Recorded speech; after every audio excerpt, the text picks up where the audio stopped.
वालेकुम नादरीन, मैं हूं सिद्धार्थ असगर अली अब्बासी और आप देख रहे हैं प्रोग्राम चांद्रा। नादरीन, गुज़िश्ता दिनों मरी में जो अफसोसनाक सानहा पेश आया उसके हवाले से होटल मालकान ने एक प्रेस कॉन्फ्रेंस की और उस प्रेस कॉन्फ्रेंस के अंदर उन्होंने ये बताने की कोशिश की कि वो जो है वो इस सानहे के हवाले से जो उनके बारे में मनफी खबरें हैं वो ना फैलाई जाएं। ये उनकी बात बजा है कि ये एक बहुत बड़ा सानहा है और इसके जिम्मेदार खाली होटल मालकान नहीं है, बल्कि वो तमाम लोग हैं जो इस सानहा के दौरान मरी के गिरदोबेश में मौजूद थे, चाहे वो इंतज़ामिया के लोग हों, चाहे ये होटल मालकान हों। अलबत्ता वो लोग बेकसूर हैं कि जिन्हें इस इतनी जो क़यामत इन स्याहों पे डाई जा चुकी थी या इन स्याहों पे जो क़यामत उस वक़्त बरपा थी, उससे जो लोग ला इलम थे, वहाँ के लोकल जो रहायशी थे, मुकीम थे। अलबत्ता होटल मालकान जो हैं वो ये बात नहीं कर सकते। अगर ऐसी कोई बात है, उन्होंने कहा कि हमारे 50% जो होटल जो हैं वो खाली थे।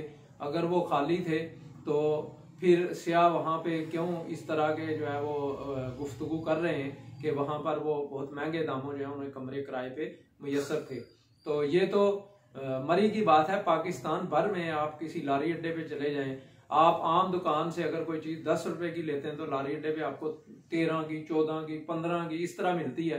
तो ये होटल मालकान बात करते हैं तो पाकिस्तान के अंदर ये एक रवायत मौजूद है कि आप कहीं भी चले जाएं तो जहां पर ये पता हो कि यहाँ लोगों का आना जाना ज़्यादा है, यहाँ लोगों के जो वो लोग जो है अशिया ज़रूरिया जो हैं वो ज़्यादा ख़रीदते हैं, तो वहाँ पर क्या होता है, वहाँ पर इसी तरह रेट्स जो हैं वो ज़्यादा लगाए जाते हैं। आप पार्कों में चले जाएं, अगर बर्गर जो है आम दुकानों पे अगर 50-60 में मिलता है, 70 में मिलता है, तो आप पार्क में जाएं तो वो 100 तक मिलेगा, 120 तक मिलेगा। आप कोई भी चीज़ जो है वो ऐसे एरिए से ख़रीदें, ऐसे बाज़ार से ख़रीदें कि जहाँ पर बहुत ज़्यादा लोग जो है उनका आना जाना हो, तो वहाँ पर अमूमन जो है ये तासर है कि वो महंगी मिलती है। तो ये होटल मालकान नहीं बल्कि हमारा बासियत कौम एक अलमिया है कि हम हमेशा जो है कोशिश करते हैं कि हर उस मौके से फ़ायदा उठाएं जो हमें मैसर आए, चाहे वो ईद का त्यौहार हो, चाहे वो ये हमारे मजहबी त्यौहार हैं, हमारे कौमी त्यौहार हैं। आप देख लें कि इन मौक़ों पे हम कौन सा मुनासिब रेट पे अशिया बेचते हैं। 14 अगस्त पे आप झंडियों के रेट्स चेक करें, आप 14 अगस्त पे बच्चे दीदार कपड़े खरीदते हैं, आप उनके रेट्स देखें। झंडों के आप जो है उनकी कीमतें 14 अगस्त पे देख लिया करें। ये तो हमारा कौमी त्यौहार है।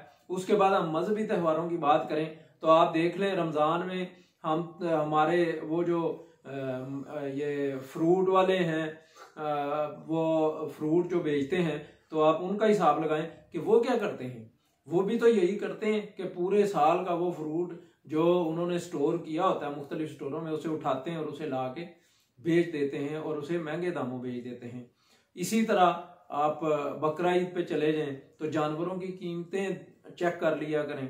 तो हमें एक होटल मालकान नहीं, हमें इस मुआशरे के अंदर इस तरह के बेशुमार लोग जो हैं वो मैसर आते हैं कि जो अहम मौक़ों पर जो हैं वो इस कौम की चमड़ी उधेड़ते हैं।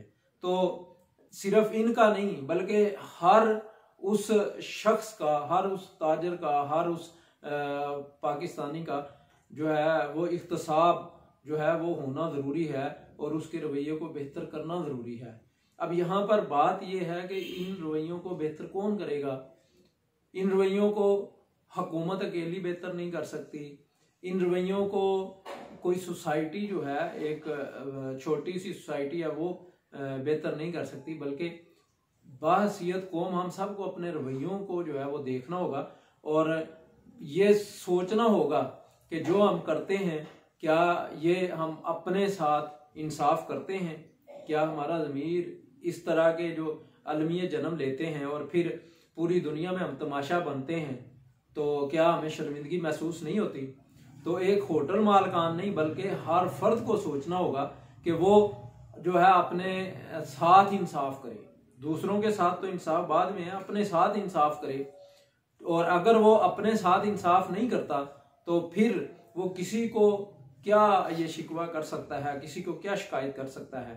तो इसलिए हमें चाहिए कि हम बाहसीयत कौम हर मौके पर जो है ये नाजायज मुनाफाखोरी जो है इससे इज्तनाब करें, और हर अहम मौके पे ये जो हम स्टॉक कर लेते हैं चीज़ें, इन चीज़ों को स्टॉक करने से बाद आ जाएं। और सबसे ज़्यादा ये जिम्मेदारी हुकूमत वक्त पर है, इंतज़ामिया जो है उस पर है कि उन्हें सोचना चाहिए कि क्या ये जो इस मुआशरे के अंदर बेहंगम एक निज़ाम जो है वो राइज होता जा रहा है, क्या इस निज़ाम को बेहतर बनाने में और ये बेअसूली जो इस निज़ाम के अंदर जो है वो पनपती जा रही है, इस बेअसूली के खात्मे के लिए क्या हुकूमत ने आज तक कोई पॉलिसी बनाई है। हम खबरों की हद तक देखते हैं कि जी प्राइस कंट्रोल कमेटियां बन गई हैं। आप ये देखें कि हर दौर में प्राइस कंट्रोल कमेटियां बनती हैं, लेकिन कभी ये नहीं हुआ कि वो प्राइस कंट्रोल कमेटियां जो हैं वो 100% जो है फाल हो सकें। वो 100% फाल होती ही नहीं है। 40-50% जो है उनकी परफॉर्मेंस होती है और उसे मीडिया की शाह सुर्खियों में लाया जाता है, और बाकी जो 40-50% है वो ज्यादतियां उसी तरह हो रही होती हैं। तो इसलिए ज़रूरी है कि हुकूमत जो है इसके लिए अमली इक़दाम करे।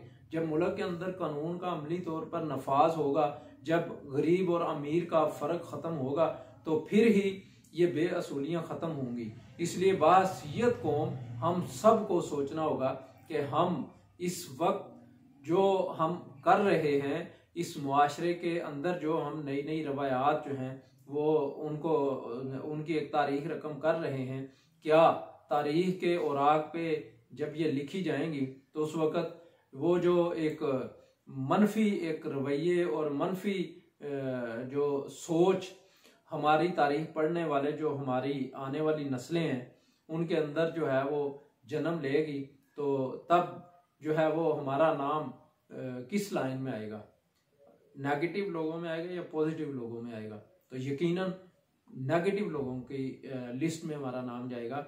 इसलिए हमें हर किसी को जो है वो ये इल्ज़ाम देने की ज़रूरत नहीं, बल्कि बाहसीयत एक कौम हम सबको चाहिए कि हम खुद को ठीक करें, अपने रवैयों को ठीक करें, और हुकूमत जो है उसे चाहिए कि वो अपने साथ इंसाफ जो है वो ज़रूर बरते। एक वज़ीर आज़म, एक वज़ीर आला, एक गवर्नर, जितने भी आला ओहदेदार हैं, चाहे वो ज़िली इंतज़ामिया हो, चाहे सूबाई हो, चाहे वफाकी हो, ये सब जो हैं इन्होंने एक दिन ये जितने आला ओहदों पे बैठे हैं, ये कभी ये जो इस मुल्क में मौजूद कब्रिस्तान है इनमें जाएं और वहाँ जाकर देखें कि उन कब्रिस्तानों के अंदर वो बेशुमार डिप्टी कमिश्नर से लेकर वजीर आजम तक बेशुमार लोग जो हैं इस वक्त उन कब्रों में मदफून हैं। तो क्या ये यहाँ रहेंगे? इन सब ने भी एक न एक दिन उस जगह जाना है, और फिर वहाँ जो मेरे रब ताला का इंसाफ है उस इंसाफ से ये बच नहीं पाएंगे। तो इसलिए ज़रूरी है कि आज जो है अपने अफ़ाल जो हैं उनको ठीक कर लें, ताकि जब उस जगह पर जाएं जो हमेशा के लिए हमारा सफ़र आखरत है, जब हम उस सफ़र की जानिब चले जाएं तो फिर वहाँ जाकर हमें कोई परेशानी का सामना ना करना पड़े, किसी शर्मिंदगी का सामना ना करना पड़े। तो इसलिए एक होटल मालकान नहीं बल्कि बाहसीयत फ़र्द और बाहसीयत पाकिस्तानी हम सब को सोचना होगा और अपने किरदार का दफा करना होगा, और अपने अंदर जो कमियां कोताहियां हैं उनको ख़त्म करना होगा। अगर हम ऐसा नहीं करेंगे तो हम कौम नहीं हैं बल्कि एक बेहंगम मुआशरा है,